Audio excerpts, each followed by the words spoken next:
L'homme ne vivra pas de pain seulement, mais de toute parole qui sort de la bouche de Dieu. Voici votre moment de méditation quotidienne. Vous recevrez une puissance.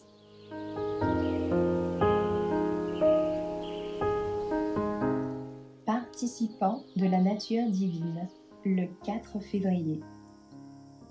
Par elle, les promesses les plus précieuses et les plus grandes nous ont été données, afin que par elles vous deveniez participants de la nature divine en fuyant la corruption qui existe dans le monde par la convoitise. 2 Pierre 1, verset 4. Un chrétien normal est celui qui porte le Christ en lui, l'espérance de la gloire. Il aime la vérité, la pureté, la sainteté, et manifestera une vitalité spirituelle, aimant la parole de Dieu. Il cherche la communion avec ceux qui la connaissent, de sorte qu'ils puissent saisir tout rayon de lumière que Dieu leur communique, qui révèle le Christ et le rend toujours plus précieux à l'âme. Celui qui possède une foi solide découvre que le Christ est la vie de l'âme et que jaillit en lui la source d'eau de la vie éternelle. Il se réjouit de pouvoir soumettre toute la puissance de son âme à son Seigneur. Le Saint-Esprit, avec son influence vivifiante, garde constamment une telle âme dans l'amour de Dieu.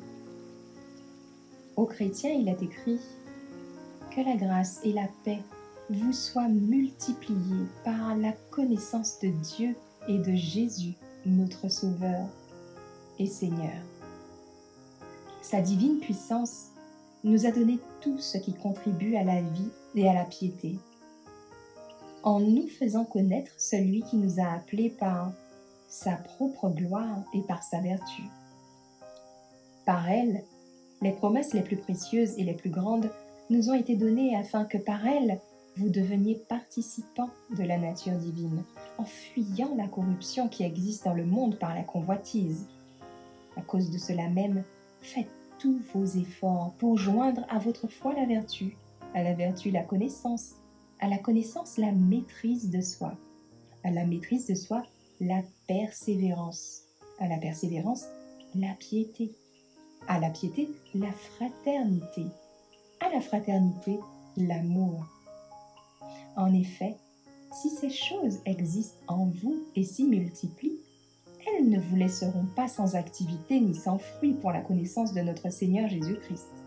Mais celui qui ne les possède pas est un aveugle. Il a les yeux fermés.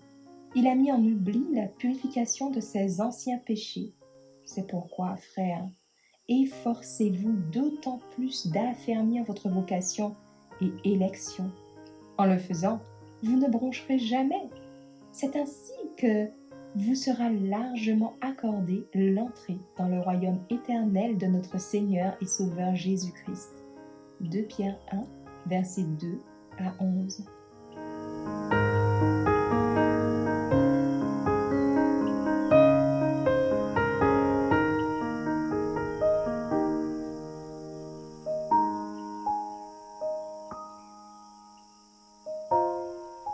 Merci d'avoir écouté cette présentation.